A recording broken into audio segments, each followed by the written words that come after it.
Hello everyone, my name is Sweetie Badhalia and welcome to SB Academy classes। तो आज के इस video lecture में हम लोग पढ़ेंगे टेट्राहेड्रल कॉम्प्लेक्सेस के बारे में।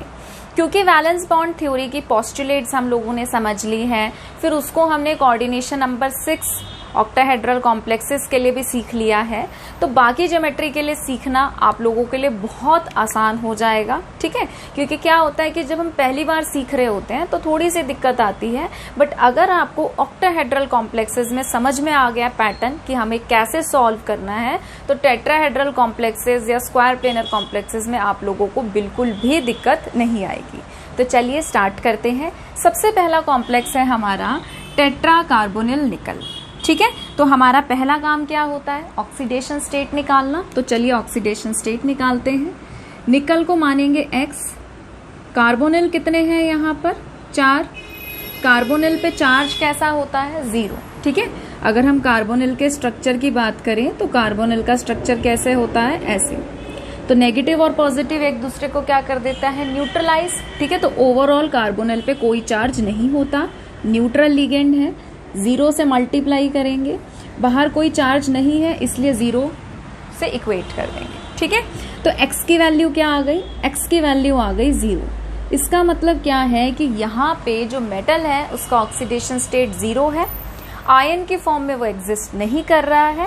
निकल जो है वो मेटल एटम की फॉर्म में एग्जिस्ट कर रहा है। ठीक है, मेटल के पास 2 चॉइस होती है, या तो वो एटम की तरह एग्जिस्ट करे या फिर वो आयन की तरह एग्जिस्ट करे। अब ऑक्सीडेशन स्टेट अगर 0 आ गया, इसका सीधा सीधा मतलब क्या है कि आयन की फॉर्म में तो वो एग्जिस्ट कर नहीं रहा है, एटम की फॉर्म में एग्जिस्ट कर रहा है। तो निकल एटम का अगर हम एटॉमिक नंबर की बात करें तो निकल का एटॉमिक नंबर कितना होता है? 28। कॉन्फ़िगरेशन क्या होती है? Argon 3d8 4s2। क्लियर है? ठीक है, तो अब ड्रॉ करते हैं, ऑर्बिटल्स में इलेक्ट्रॉन भरते हैं। सबसे पहले हम लोग क्या लिखते हैं? निकल एटम। ठीक है, ये क्या है? Ground state. मैं इसको शॉर्ट में लिख रही हूं GS। सबसे पहले 3D बनाएंगे। D सब शेल में 5 ऑर्बिटल्स होते हैं।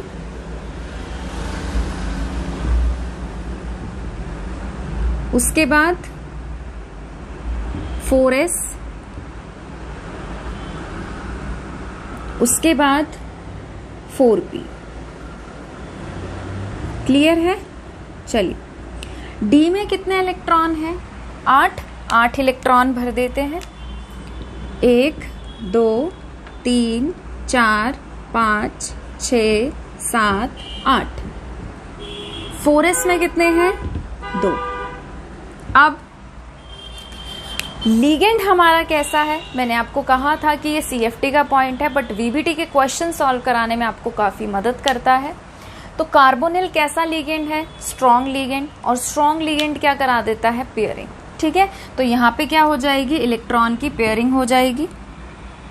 अब देखिए, ये इलेक्ट्रॉन्स जो है, एक यहाँ आ जाएगा, एक यहाँ आ जाएगा, या आप इसे ऐसे भी देख सकते हो कि ये दोनों आपस में पेयर अप हो जाएंगे और ये यहाँ आ जाएगा। ठीक है, वैसे तो एक इलेक्ट्रॉन यहाँ आता है, एक यहाँ आता है। चलिए अब आगे देखिए, आयन का तो इसका बनेगा नहीं। ठीक है, तो नेक्स्ट हम बना रहे हैं हाइब्रिडाइजेशन का। हाइब्रिडाइजेशन का और इलेक्ट्रॉन की पेयरिंग दोनों एक साथ दिखा रहे हैं।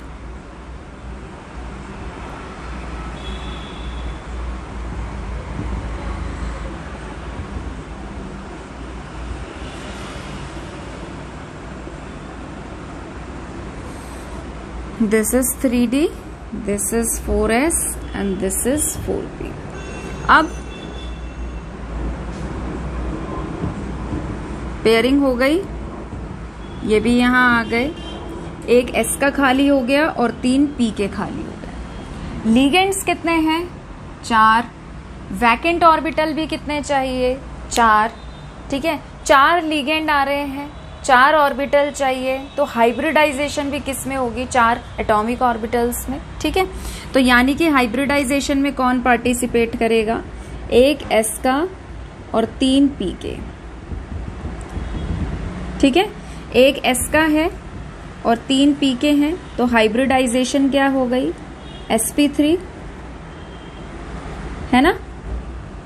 और sp3 हाइब्रिडाइजेशन में कैसी ज्योमेट्री होती है बताइए, कैसी होती है, टेट्राहेड्रल। ठीक है, तो मैं यहां पर लिख भी रही हूं, हाइब्रिडाइजेशन आई sp3, ज्योमेट्री क्या आएगी, टेट्राहेड्रल। ठीक है, अभी बना भी देंगे। उसके बाद हाइब्रिडाइजेशन हम यहाँ पे लिख भी सकते हैं sp3। उसके बाद क्या होगा, कॉम्प्लेक्स फॉर्म होगा। तो हम यहाँ पर लिख रहे हैं कि कॉम्प्लेक्स फॉर्म हो गया है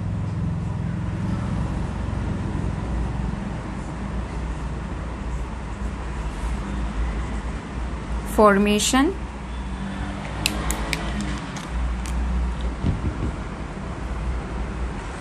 इसके बाद तो आपको पता ही है, लिगेंड्स आएंगे, इलेक्ट्रॉन डोनेट करेंगे और कोऑर्डिनेट कोवेलेंट बॉन्ड बना लेंगे।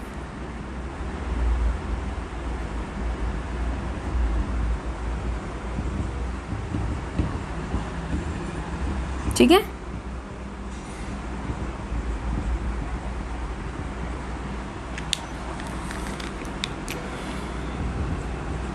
इधर एक कार्बोनिल लिगेंड ने डोनेट किया, पेयर ऑफ इलेक्ट्रॉन, यहाँ पे दूसरे ने, थर्ड ने और फोर्थ। ज्योमेट्री क्या रहेगी, टेट्राहेड्रल। तो सेंटर में क्या रहेगा, निकल, और टेट्राहेड्रली ऐसे कार्बोनिल लिगेंड्स जो हैं वो सराउंड कर लेंगे सेंटर मेटल एटम को, और जो इसकी ज्योमेट्री है वो इस तरीके से टेट्राहेड्रल बन जाएगी। ठीक है, तो क्या बन गया ये, टेट्राहेड्रल ज्योमेट्री। ये तो 2D में बना है, 3D में कैसे बनता है टेट्राहेड्रल ज्योमेट्री, पता है सभी को। जैसे कि 4 बलून्स होते हैं ना, 4 बलून्स को बांध दो, जमीन पे छोड़ दो, 3 तो ऐसे बॉटम पे आ जाएंगे, है ना, और एक कैसे रहेगा, ऐसे। So this is tetrahedral geometry. मेरी थोड़ी, क्योंकि ये मार्कर मोटे हैं तो थोड़ी सी ग्रिपिंग नहीं बन रही है, इस तरीके से। This is tetrahedral geometry. ठीक है, ऊपर रहेगा एक लिगेंड, सेंटर में क्या रहेगा, निकल। ठीक है, इधर कार्बोनिल, इधर कार्बोनिल, इधर कार्बोनिल, इधर कार्बोनिल। तो इस तरीके से टेट्राहेड्रल ज्योमेट्री इसकी बनती है। ऐसे भी देख सकते हो, ऐसे भी देख सकते हो, ऐसे भी देख सकते हो, और आप इस तरीके से भी देख सकते हो। ठीक है, और आप इस तरीके से भी देख सकते हो। तो टेट्राहेड्रल ज्योमेट्री को आप कहीं से भी देखिए, आपको हर जगह से वो क्या दिखती है, सेम दिखती है। आप इसको पेन वगैरह से बनाएंगे ना, थोड़ा किसी पतली चीज से बनाएंगे तो ग्रिपिंग अच्छी बनेगी। मैं तो मार्कर से बना रही हूँ क्योंकि मार्कर मोटा है, तो थोड़ी सी ग्रिपिंग सही नहीं बैठ रही है हाथ पर। ओके, ठीक है, तो इस तरीके से टेट्राहेड्रल ज्योमेट्री होती है। बना लीजिए इसको। अच्छा, एक चीज और, अगर मैं आपसे पूछूं कि बताइए ये पैरामैग्नेटिक है कि डायामैग्नेटिक है, सारे इलेक्ट्रॉन के पेयर्स, मतलब सारे इलेक्ट्रॉन्स पेयर्ड अप हैं, पेयर्स में हैं, कोई भी सिंगल इलेक्ट्रॉन नहीं है, अनपेयर्ड इलेक्ट्रॉन नहीं है, पेयर्ड है, इसलिए क्या कहलाएगा ये, डायामैग्नेटिक। ठीक है, तो आप लिख लीजिए, इट इज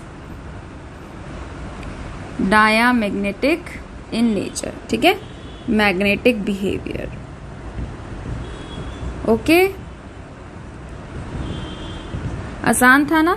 क्या किया हमने, कॉम्प्लेक्स में सबसे पहले मेटल का ऑक्सीडेशन स्टेट निकाला, मेटल की कॉन्फ़िगरेशन लिखी, कॉन्फ़िगरेशन के हिसाब से इलेक्ट्रॉन भरे, कार्बोनिल लिगेंड जो है वो स्ट्रॉन्ग लिगेंड होता है तो उसने पेयरिंग करा दी, 4 वैकेंट ऑर्बिटल्स मिल गए हमको। अब एक s का था, 3 p के थे, तो ऐसा तो है नहीं कि 3 कार्बोनिल 4p के साथ बॉन्ड बनाएंगे और चौथे वाला 4s के साथ।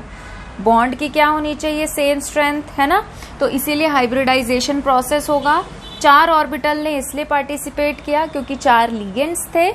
हाइब्रिडाइजेशन के बाद नए एटॉमिक हाइब्रिड ऑर्बिटल्स जो मिले उनकी सेम शेप थी, सेम एनर्जी थी। फिर उसके बाद लिगेंड ने इलेक्ट्रॉन पेयर डोनेट किया और कोऑर्डिनेट कोवेलेंट बॉन्ड बनाया। sp3 हाइब्रिडाइजेशन हुई तो वो किस तरीके से एग्जिस्ट करेगा, टेट्राहेड्रल ज्योमेट्री के थ्रू। ठीक है, बना लीजिए इसको।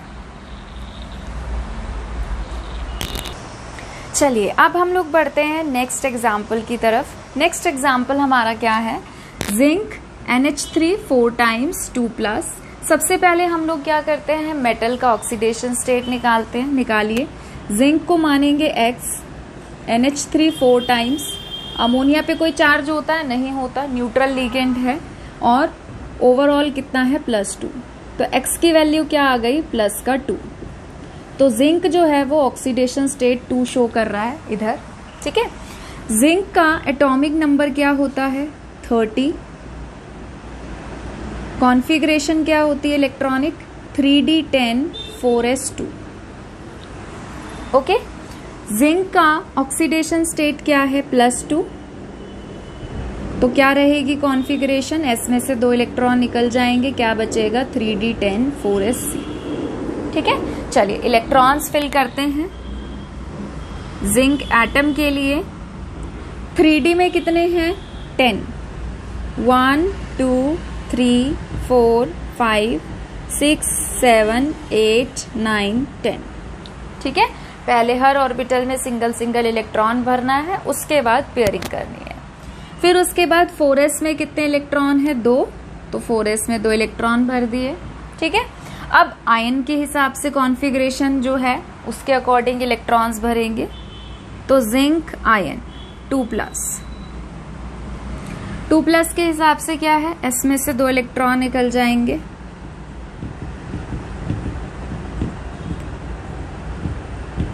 ठीक है, अब देखिए लिगेंड कितने हैं, 4।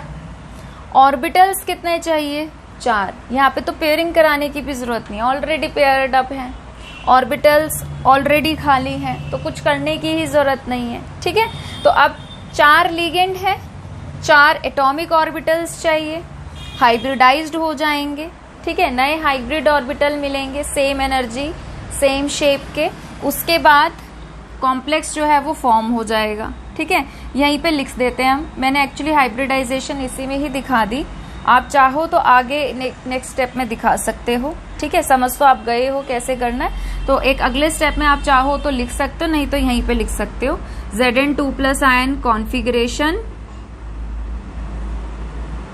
ठीक है, और उसके बाद sp3 हाइब्रिडाइजेशन हो रही है। फिर मैं सीधा दिखा रही हूँ, कॉम्प्लेक्स फॉर्म कर रहा है।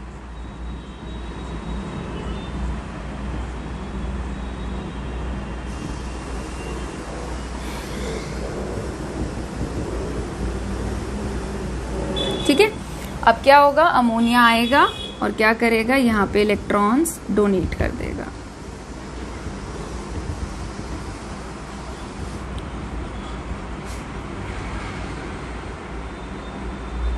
ओके, हाइब्रिडाइजेशन क्या रही, sp3।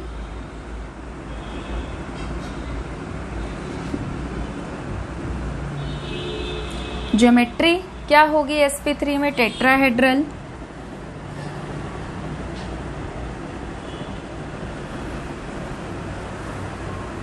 टेट्राहेड्रल बना के भी दिखा सकते हैं आप, जिंक और फिर 4 अमोनिया इस तरीके से।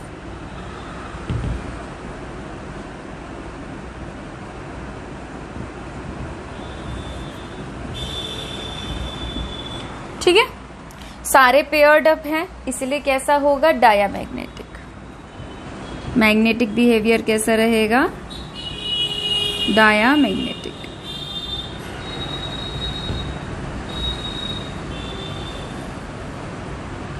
ठीक है, बना लीजिए इसको। अब हम लोग पढ़ेंगे स्क्वायर प्लेनर कॉम्प्लेक्सेस के बारे में। स्क्वायर प्लेनर कॉम्प्लेक्सेस का कोऑर्डिनेशन नंबर भी 4 होता है। तो अब कैसे पता चलता है कि टेट्राहेड्रल कब है, स्क्वायर प्लेनर कब है, तो आपको, क्योंकि लिगेंड दोनों में 4 होते हैं, टेट्राहेड्रल में भी 4 लिगेंड चाहिए होते हैं, स्क्वायर प्लेनर कॉम्प्लेक्सेस में भी 4 लिगेंड चाहिए होते हैं, तो हम इनकी हाइब्रिडाइजेशन से पता करते हैं कि कौन सी ज्योमेट्री बनेगी। ठीक है, टेट्राहेड्रल बनेगी कि स्क्वायर प्लेनर बनेगी। तो चलिए स्टार्ट करते हैं। सबसे पहला एग्जाम्पल दे रखा है हमें। ठीक है, इसमें हम निकल को मानेंगे x। साइनाइड कितनी बार है, 4 बार। साइनाइड पे चार्ज कैसा होता है, -1। ठीक है, तो -1 से मल्टीप्लाई करेंगे इक्वल टू -2।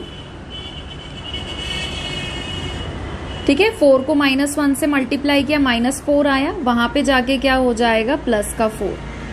तो x की जो वैल्यू है वो क्या आ गई, +2। तो निकल यहाँ पर इस कॉम्प्लेक्स में कैसा ऑक्सीडेशन स्टेट शो कर रहा है, 2।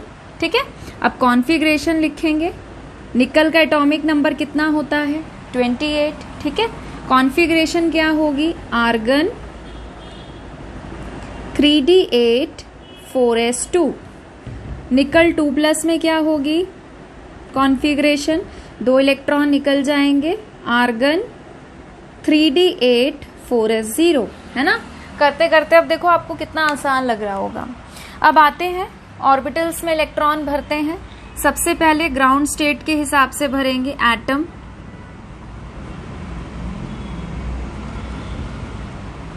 ग्राउंड स्टेट, ठीक है, 3d,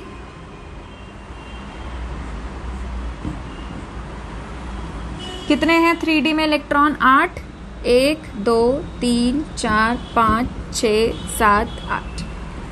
ठीक है, 4s में कितने इलेक्ट्रॉन हैं, 2, और 4p क्या पड़ा है, खाली। क्लियर है। अब आयन के हिसाब से इलेक्ट्रॉन्स भरेंगे।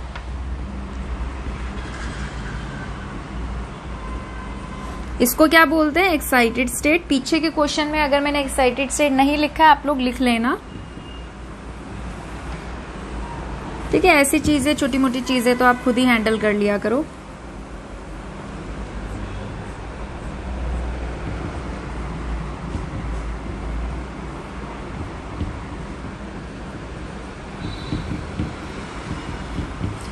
डी में कितने इलेक्ट्रॉन हैं, 8, 1 2 3 4 5 6 7 8, एस खाली है।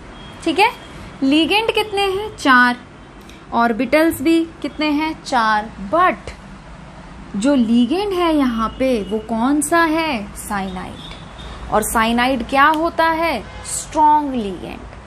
अब अगर यहाँ पे सारे पेयर्ड होते, अगर यहाँ पे सारे पेयर्ड इलेक्ट्रॉन होते तो साइनाइड किसी की पेयरिंग करवा ही नहीं सकता था, क्योंकि सारे पेयर्ड हैं। बट साइनाइड की प्रेजेंस में अगर अनपेयर्ड इलेक्ट्रॉन पड़े हैं तो वो क्या करवा देगा, वो करवा देगा pairing.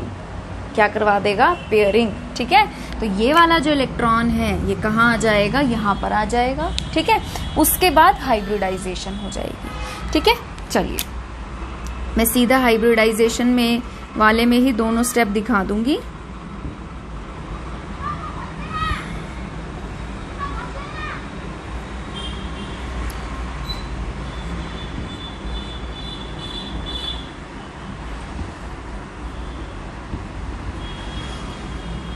Three D 4s 4p, 1 2 3 4 5 6 और इनकी हो गई पेयरिंग। ठीक है, अब देखिए साइनाइड ने पेयरिंग करा दी और कितने हैं, 4। तो इसको हाइब्रिडाइजेशन में भी कितने ऑर्बिटल्स इन्वॉल्व कराने पड़ेंगे, निकल, सॉरी किसको, हाँ निकल ही है ना, हाँ निकल को 4। ठीक है, तो एक ऑर्बिटल किसका इन्वॉल्व हुआ, डी का, 1 एस का और 2 पी की। तो कैसी हाइब्रिडाइजेशन हुई, DsP2 हाइब्रिडाइजेशन। ठीक है, तो हम यहां पर लिख सकते हैं कि हाइब्रिडाइजेशन कौन सी हुई, DsP2। अब DsP2 आ गई तो कंफर्म हो गया कि ज्योमेट्री कैसी रहेगी, स्क्वायर प्लेनर। अगर sp3 आती तो कैसी होती ज्योमेट्री, टेट्राहेड्रल। ठीक है, तो अगले स्टेप में दिखा देते हैं complex formation. NiCN4 2- formation.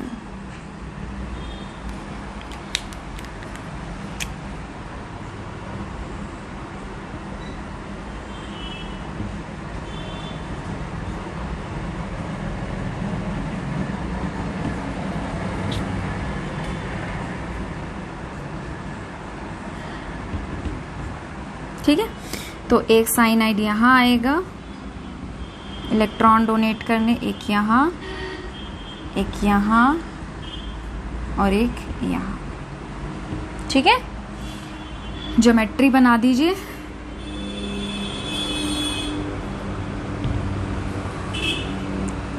Square planar complex, आप चाहो तो लिख सकते हो स्क्वायर प्लेनर ज्योमेट्री, ठीक है। निकल सेंटर में, इधर इधर इधर और इधर। CN कहाँ है? एक ही प्लेन में।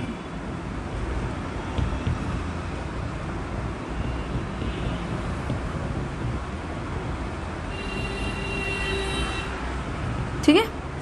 और अगर आपसे पूछूं मैं कि मैग्नेटिक बिहेवियर बताइए, डायामैग्नेटिक है कि पैरामैग्नेटिक है, तो क्या है बताइए? सारे पेयर्ड हैं, इसीलिए डायामैग्नेटिक इन नेचर। ठीक है, ये समझ में आता है ना कि कैसे रहेगा? ये ऐसे रहेगा एक ही प्लेन में, कि सेंटर में क्या है? निकल। एक साइनाइड ऐसे है, एक साइनाइड ऐसे है, एक साइनाइड ऐसे रहेगा और एक साइनाइड ऐसे रहेगा एक ही प्लेन में। जैसे कि मान लीजिए आपके पास ये है, ठीक है। तो अब इसके सेंटर में क्या रहेगा? सेंटर में रहेगा निकल। एक साइनाइड ऐसे रहेगा, बॉन्ड बनाएगा, एक साइनाइड ऐसे, एक साइनाइड ऐसे और एक साइनाइड ऐसे, ठीक है। मतलब कि कॉर्नर्स पे साइनाइड है, सेंटर में क्या है? निकल है, और वो ऐसे करके बॉन्ड बना रहा है। तो एक ही प्लेन में है और स्क्वायर बना रहे हैं, तो उसको हम क्या कहते हैं? Square planar. ठीक है, ठीक है। स्क्वायर प्लेनर कॉम्प्लेक्सेस में आप लोगों का एक एग्जाम्पल और आता है कॉपर का, जो कि एक्सेप्शनल बिहेवियर शो करता है। उसे मैं अभी नहीं करा रही, उसे मैं जब VBT की लिमिटेशन कराऊंगी तो सबसे पहले उसी को डिस्कस करूंगी, ठीक है। वो इसलिए क्योंकि मैं उसको लिमिटेशन के दौरान कराऊंगी तो आपको अच्छे से समझ में आएगा। अगर अभी करा दूंगी तो फिर आप लिमिटेशन के टाइम भूल जाओगे, ठीक है। तो चलिए स्टार्ट करते हैं अब दूसरे कॉम्प्लेक्सेस के बारे में। ट्राइगोनल बाइपिरामिडल कॉम्प्लेक्सेस का भी एक बार आइडिया ले लेते हैं कि ये कैसे फॉर्म होता है, ठीक है। उसके बाद आज के वीडियो का दी एंड कर देंगे। तो चलिए, कॉम्प्लेक्स है FeCO5। सबसे पहले क्या करेंगे? Fe का ऑक्सीडेशन स्टेट निकालेंगे। X माना, कार्बोनिल 5 बार है। कार्बोनिल पे चार्ज कैसा होता है? 0। और ओवरऑल कुछ है? नहीं है, तो X की वैल्यू क्या आ गई? 0। Fe का एटॉमिक नंबर कितना होता है? 26। कॉन्फ़िगरेशन क्या बनेगी? Argon 3d6 4s2। और आयन की फॉर्म में तो एग्जिस्ट ही नहीं कर रहा, तो उसको लिखने की जरूरत ही नहीं है, ठीक है। चलिए अब Fe एटम का लिखते हैं हम। कॉन्फ़िगरेशन इसे कहेंगे ग्राउंड स्टेट। 3d बनाइए,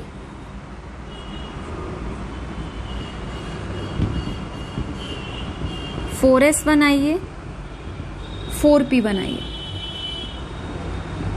ठीक है। D में कितने हैं? 6 भर दीजिए। 1 2 3 4 5 6। S में कितने इलेक्ट्रॉन है? 2 भर दीजिए, ठीक है। यहां तक कोई दिक्कत नहीं है। अब उसके बाद आयन की फॉर्म में तो एग्जिस्ट ही नहीं कर रहा, तो आयन की फॉर्म वाला बनेगा ही नहीं। अब देखिए लिगेंड कितने हैं? 5। तो एम्प्टी ऑर्बिटल कितने चाहिए? 5, बट यहाँ पर कितने हैं? 3, ठीक है।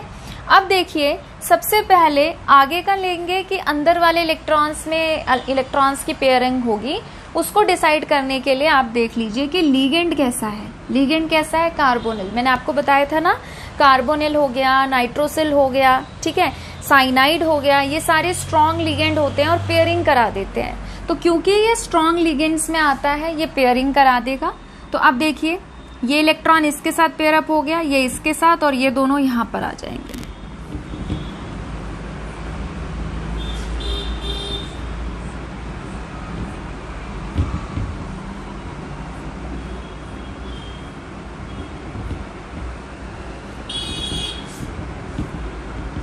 ठीक है, इन 2 इलेक्ट्रॉन्स को मैं ऐसे लिख रही हूं, इन दोनों की पेयरिंग करा दी, इन दोनों की पेयरिंग करा दी, और ये दोनों यहां लिख दिए।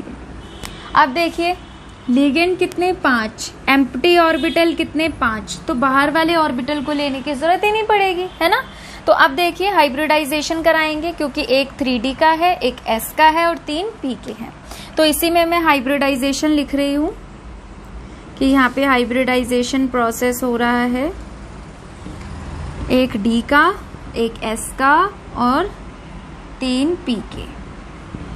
कौन सी हाइब्रिडाइजेशन हुई? एक D का, एक S का और 3 P के, DsP3। और DsP3 में क्या होता है? Trigonal bipyramidal. हाइब्रिडाइजेशन क्या है? DsP3, ठीक है। ज्योमेट्री क्या रहेगी? ज्योमेट्री रहेगी ट्राइगोनल बाय पिरामिडल।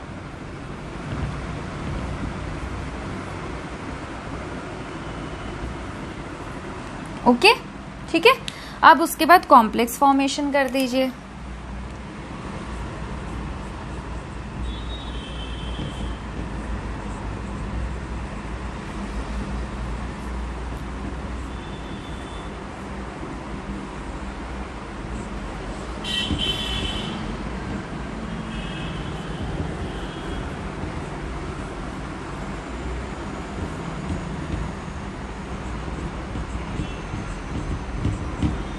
ठीक है, कार्बोनिल ने यहाँ पे इलेक्ट्रॉन दे दिया, यहाँ पर दे दिया, यहाँ पर दे दिया, इधर दे दिया और इधर दे दिया। ठीक है, ज्योमेट्री बना दीजिए।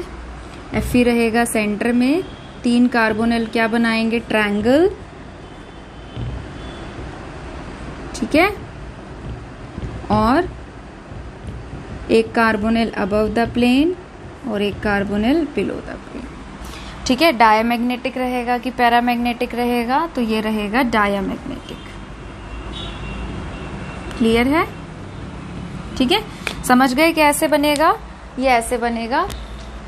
ठीक है, कि सेंटर में क्या रहेगा, Fe रहेगा और 3 कार्बोनिल ट्रायंगल बनाएंगे, तो इस तरीके से।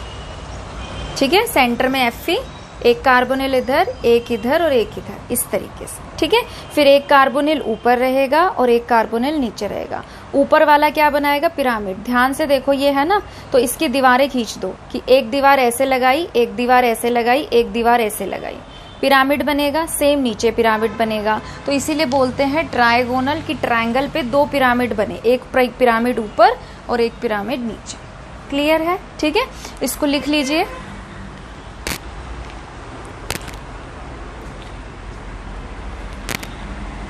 ओके, तो आज के लिए इतना ही। नेक्स्ट वीडियो लेक्चर में हम लोग क्या करेंगे, एक तो मैं आपको ये बताऊंगी कि अनपेयर्ड इलेक्ट्रॉन से हाइब्रिडाइजेशन कैसे निकालते हैं, वो मैंने अभी तक आपको सिखाया नहीं है। उसके बाद एक स्क्वायर प्लेनर ज्योमेट्री का कॉम्प्लेक्स का एक एक्सेप्शनल केस होता है जो वीबीटी की लिमिटेशंस में गिना जाता है, मैं वो वाला एग्जाम्पल डिस्कस करूंगी। उसके बाद हम लोग वीबीटी की लिमिटेशन डिस्कस करेंगे। तो ये 3 हमारे नेक्स्ट वीडियो लेक्चर के टॉपिक रहेंगे। ठीक है, उसके बाद हम लोग CFT क्रिस्टल फील्ड थ्योरी को डिस्कस करेंगे।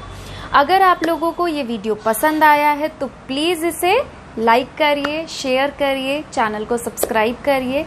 जल्द ही मिलेंगे नई वीडियो के साथ। अपना ध्यान रखिए। Thank you.